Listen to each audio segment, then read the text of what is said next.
આજે તો વાડીએ જવાનું થયું. તો આ છે આપણી વાડી, તમે નજારો જોઈ શકો છો. આપણી વાડીએ બોરા બહુ છે હો, ખાવા હોય તો આવજો. અહીંયા તો જો ટાટું પાણી પીવા હાટું ફ્રીજ મૂક્યું છે.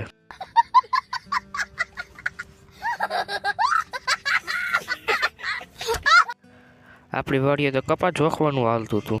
તો હવે થઈ ગયો ઘરે જવાનો સમય. પછી ટ્રેક્ટરમાં ઉતરીને બધા પોતપોતાના ઘરે વહી ગયા. તો આપણે ઘરે પહોંચ્યા તો આપણે જવાનું છે રાણપુર.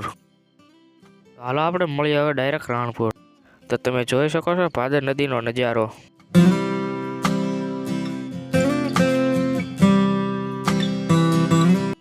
તો આપણે હતું થોડુંક તાલુકા પંચાયતમાં કામ. તો આપણે બે ગયા કાગળિયું લઈને ને પાછા આવી ગયા આપણા ભાઈની. તો પેટનો ખાડો પૂરવા આવી ગયા પાછા હોટલમાં. પછી ગાડીમાં બેહીને રવાના થઈ ગયા ઘર બાજુ. તો આજનો બ્લોગ અહીંયા ધ્યાન કરીએ છીએ. ટાટા બાય.